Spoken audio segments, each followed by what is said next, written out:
Hey everyone, welcome back to Shitcoin Daily. Today we're going to be talking about Jerome Powell and what he thinks about crypto stablecoins. We're also going to be talking about the Asian markets and how they're affecting the price of Bitcoin and the entire crypto space. And we also, of course, have our daily shitcoin, which is King Shiba, which we're going to do our normal rundown of the shitcoin. And if this is your first time here, please do us a huge favor, hit the subscribe button, the notification bell, give us a thumbs up, and leave a comment down below of any shitcoin that you want us to review with our normal review process. But we're going to jump into the news right now. So one of the quick news updates, pretty much Dubai is building a World Trade Center, and they're gonna have a crypto zone for it, as well as Adidas over the weekend apparently partnered up with Board 8 Yacht Club, G Money, and Cyberpunk to create an NFT, and pretty much made $25 million over the weekend. Uh, Pretty crazy. But anyways, the first major news today is that pretty much the U.S. government or the Jerome Powell pretty much said stablecoin has its useful case if it could get regulated properly. So currently, stablecoins is a $1 to one coin transaction. There's some stablecoins who are backed, like, oh, I have $1 million, so I'm gonna have a million stablecoins, let's say. And then there's other stablecoins who only have, like, let's say 5% actual backing. And the U.S. government and Jerome Powell says, look, we are the government. We cannot approve or say we support these stablecoins who doesn't have a full backing to it, because if anything happens, we're gonna look bad. That's the gist of it. They're not saying it's not, the technology isn't there, or we shouldn't use it. They're just saying that, you know what, it has capability of being implemented in a wider range if it gets regulated properly. In other words, stop printing our money. Only we could print our money. You better have the backing of us before you mint any more coins. Yeah, that's what I was just gonna say. He's a tool. He's a POS is what he is because he runs the very system that prints the same money that's not backed by anything. So it's pretty much the same thing, except he's not the one doing it, so he doesn't like it. Well, I wouldn't say he wouldn't do it if he doesn't like it. I wouldn't say it's just because, the thing is it's easier to find the U.S. government versus the people running these corporations. Like, it's easier to take, if I sue the U.S. government, eventually, if I win, I could get my money, whether they print it out, whether they sell an asset. Like, it's easier to take it. Now, if I sue a private company, they default, they say, hey, we don't have the money because, we just printed more than what we actually have. At the end of the day, it's just easier with the federal government being sued and me winning or whatever versus a I random just don't think company. that's his concern. Well, I don't know. That's just probably not. I'm not gonna guess for the man, but this is just my thinking of, like, you can't hide a whole United States government, but it's easier to hide a crypto company, or Yeah, even but if you also try know. to take on a whole United States government. Like, Yeah, good luck with that. I, and I think they're more afraid of a collapse of a major, like, The if U.S. if dollar. it had to be a stable coin, right, like yeah. USDT or USDC, and we saw a collapse in it, you would see probably the entire market collapse, both crypto and fiat. Yeah. So maybe not fiat, but if No, everyone well, starts if suing. it was backed by, or supposedly backed to a 1-to-1 ratio, and it's backing of the U.S. dollar, then people would lose No, faith in the dollar. Well, people no, no, have to no. make their money out somewhere, and if So crypto's crashing, then chances are most likely people, fall back on cash. yeah, no, no. That's what I'm trying to say. So if people are taking off from USDC or all DT, right? That means they don't have enough money. So then the stablecoin crashes because everyone's trying to put it in the US dollar. So the stablecoin will crash and it would affect other crypto, but it's not gonna affect fiat money. Yeah, but Uh, remember the stablecoin prices they don't rise and fall like regular crypto. They you're just right. stay where they're at. But My but thing is that the reason I think he's saying this is because they gain no benefit. It's not the US dollar, it's USDC or T or yes. B, whatever that is. So, yeah, people have their money in US dollar, but not really. So, if people really started going the route of, "Oh, hey, I can buy crypto and I could be backed in USDC," their money never really touches the US dollar circulation. Yeah. So, I think that is what he's going against, and I think that's why he said it. That's me. It's not all against one.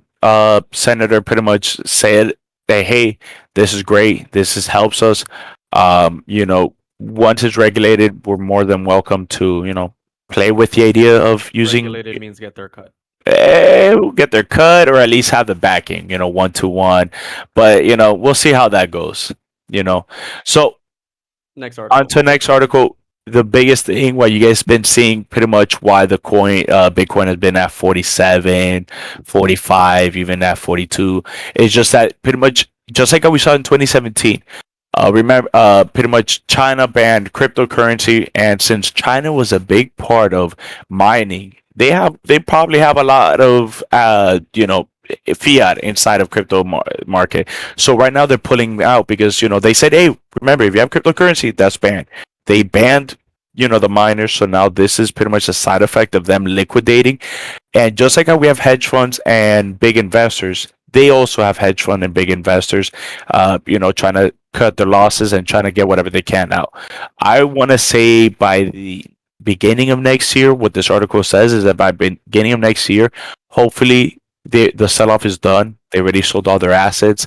I don't see the Bitcoin going back to $3,000. I do, see it selling off like this as the Bitcoin goes to 47. They sell a chunk, goes back to 47. They sell a chunk, just to recoup some of the losses because China's going down on their market right now on everything, just not Well, cryptocurrency, but also construction. I do want to make a note on this, by the way. If you look at that tweet, they referenced Glassnodes. Glassnodes is this website that you can get like on-chain data for cryptocurrencies.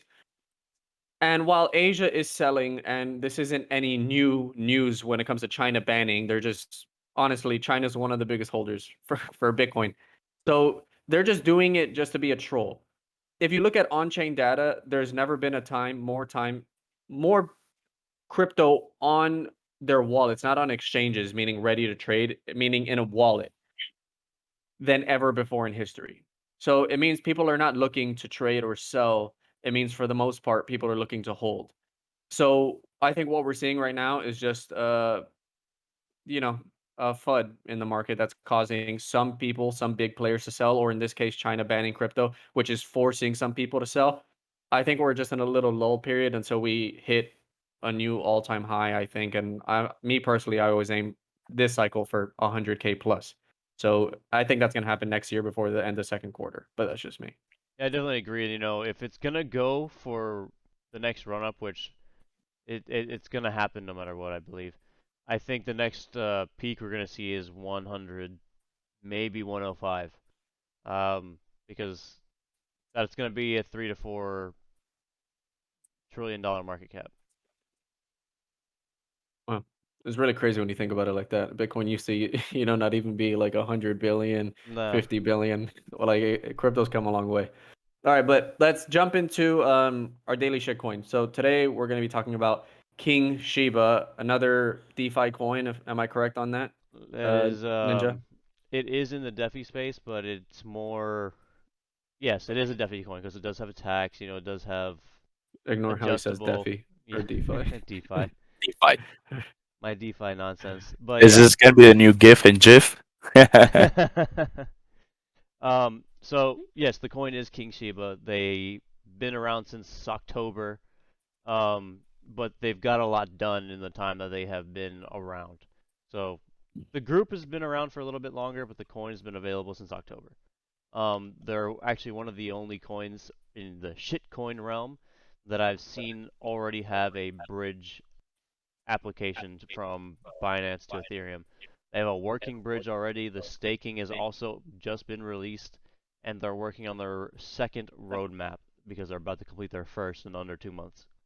So either they shot they put the bar really low, or they're just really good at completing their goals. Which either way, I think is good. Yeah, Don't promise the universe, just promise the moon. One yeah. thing at a time.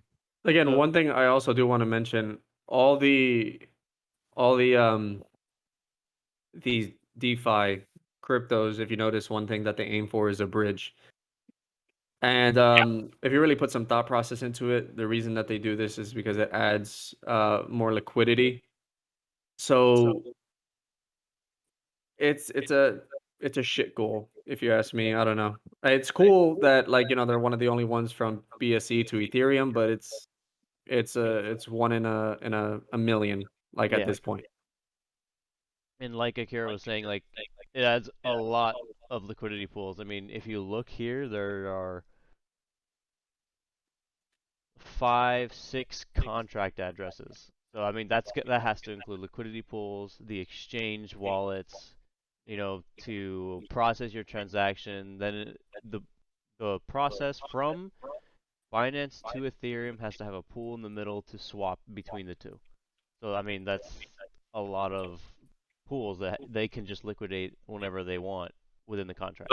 Stupid question. Why do that when I could say, let's say, Binance to USDC, USDT, and then go into Ethereum or whatever? It's Because a bridge. It's just to currently, make it easier. yeah, Okay. but currently you can swap Ethereum to USDC, Binance to USDC, Bitcoin to USDC. Those bridges are already there. They're not hard But to Yeah. but create. and on top of that, you don't pay taxes. So, but whatever. That What do you that mean? You do? No, no, no. It's just creating a one-way bridge. So instead of having to go from King Shiba to Binance to or from Binance Coin to USDC to purchase Ethereum to buy King Shiba, you're just transferring over from King Shiba to King Shiba. You're just switching chains. So got it. why would you want to switch chains? I don't know. King Shiba is King Shiba. Doesn't matter what chain you're on. So if they provide some benefit, then sure. But my concern here is that if you look at all the contract addresses, which I'm assuming they're not locked, and it's Some fine. of them are. That's okay. It's over 25% in liquidity on these contracts. And that null address, is that a burn address? Yeah, that is a burn address. Okay. So the circulating supply isn't much because you already have over 80% just gone. My only thing is that there's over 25% in those contract addresses, and that's a lot. That's a lot of what's available. And if they wanted to pull the rug, they have a good portion of the tokens to do so in liquidity. I mean, in one of them, they have 7.7 million. Not saying they will. It's just a bit concerning. It's a bit high for me. Yeah, it is high, but I mean, think about like your average rug pull, 10, 20, 30,000. If these guys really wanted a rug pull, I think they would have done it by now. I mean, $7 million for Yeah. probably a team of 5 people. And then, well, do you know the teams? The team is not doxed. They don't have it out there that I've seen. I went to their Twitter page, doesn't have anything. Uh, Okay. their Medium page is very just a blurb about who they are. But the amount of holders in this, holders is almost 23,000.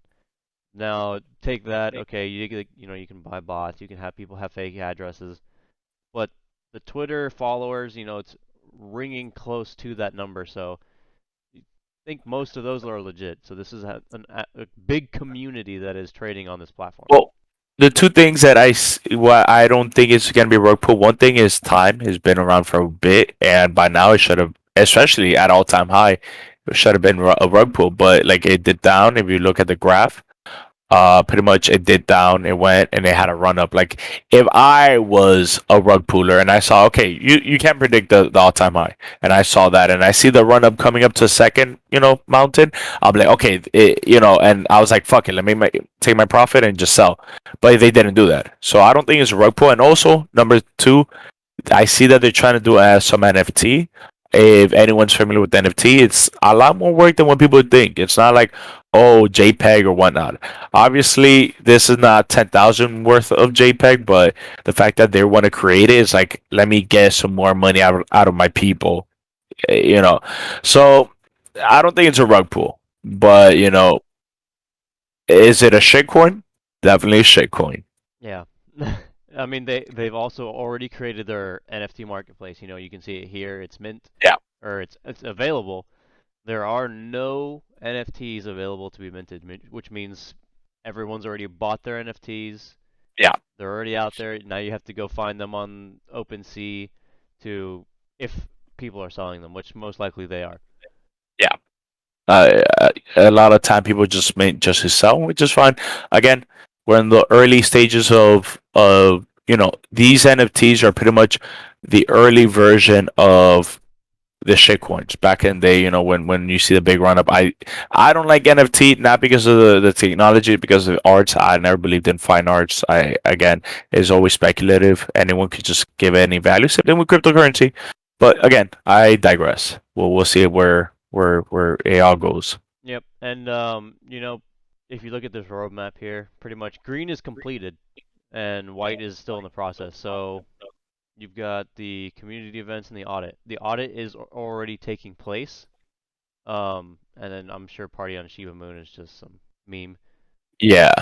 And then what they announced roadmap 2 or no? So this is the second roadmap. It's a little bit more in depth, gives you a lot more information on what's to happen. They're going to do a lot of marketing in New York. Then they're going to make their swap application just like every other coin staking pool. So they're doing an upgrade of the website. Then they're going to focus on the Ethereum side of this coin and then start the marketing for that. Once they do that, they'll do major listings. So a tier one CEX is like Binance, Coinbase. Pretty much those are pretty much the largest CEXs, the tier ones that are out there. Then they're gonna make their own platform, and then they're gonna start marketing in London. Um, Gen- yeah. and then the Play video to game earn for the video. NFTs. Okay. So guys, I want just to clarify, we're not promoting or any of the coins that we see. We just pick what's being hyped, and we're not endorsing this. There's one thing I also noticed. Every cryptocurrency, or at least now DeFi, want to make a chain. I want to be a bridge or a chain. In other words, they want to dip their toes in both pools of BNB and Ethereum. It's just more liquidity, more money. And then they go, oh, what are we going to do with the coin? Well, marketing. Why marketing? To get more money in. In other words, everything you buy and all these coins, what they do is just to get more money in. And then they think of, like, what do we do? When every coin's either going to say game or platform, because they're just not the easiest, but they're the biggest hype. Yeah, You're like, oh, I want to invest in this because it's going to create a platform. But everyone's trying to build a platform. So you're going to build a platform and a platform, and it's just an endless cycle. Um, you know, Yeah, I would have to say that I'm getting a sour taste in my mouth already from all these like DeFi's. Like, and not saying like no, like these people are, they're not like King Shiba's not getting the the it's not them that I don't like. It's just kind of getting annoying. Um, do I think that there's money to be made? Sure. I just wish more coins in the DeFi space would just do something else. yeah. So guys, the what I'm trying to get at is this. As of right now, it looks like everyone's just copying off each other. I'm not saying that you gotta invest in new products, but it's just all the coins that you get into. Just remember, it's the only difference. What makes one stand out over the other when they're all trying to do the same thing is hype. You just follow the hype right now in the crypto market and then go from there. You just want to go for something that a lot of people are mentioning, and then once the initial hype is over, sell it and on to the next coin. That's how you survive in the shitcoin community, shitcoin market. People are always trying to hype up their coin. You got to do your due diligence and just keep an eye out and you know what you're getting yourself into. yeah, and I mean, Yeah, right. Go for it. to wrap things up, I just want to go over the token sniffer real quick. There is a 0.3% buying fee and a 10% selling fee. So I mean, 10.4% tax. That's all you need Right. to break even. Yeah. So really good amongst the coins we've reviewed. Again, this gets a zero, or it's a high risk, and for the reasons we highlighted earlier on, liquidity. There's a lot of it for one. Some of it's not locked, and the creator and or owner wallet is over 20%, which it's taking all the contracts into account and putting them together. Which we saw, the biggest wallet on there. We'll bring it back up here is 18%. That's one of the contract addresses. One thing Is that that I one locked? The is that one contract is locked? no. Contract is not locked because that Oh. that has that has to deploy the Oh, coin. okay, yeah. Yeah. So again, token sniffer is not God, it's not a Bible, it's just more or less, you got to read the context of it. Again, They said, what was it? Dogecoin was a high risk, Oh zero yeah, percent, yeah. and in reality, it's not a rug pull. But it just helps you. You got to read the context. Was a high risk. Now, one thing that I say, which is I don't even know how to do this, is just one thing that I tell people, or what I think is, compared to the stock market and the cryptocurrency, the stock market, you could make money when the market is going down. It's called an inverse, pretty much or put option. If cryptocurrency could find a way to inverse Bitcoin or inverse some coins or the market as a whole, when the market goes down, that one particular coin or stock goes up. That's usually how it is. I think that's one thing that we're missing. People only make money when it goes up, but there's maybe it's impossible. I'm not saying that there's a way, but maybe if someone creates a way to make money while the market goes down, shortening it or whatever. I don't know. That's just me. I think that's one big thing that if someone manages to do that, whether it's a financial institution as a centralized thing or not. Well, you can short Bitcoin. You can short Bitcoin. It's just not a lot of people do it because, if you think about the high volatility in crypto, the chances of you getting liquidated are astoundingly high. Yeah. Hmm. So, I mean, you could short, you could go long. Should you? I don't know. Well, That's up to you. I think that's all we have for today. We'll talk to you guys next time. Please leave a like, subscribe, and comment down below on whatever shitcoin you guys want us to talk about next. All right, guys. Take it easy. Peace.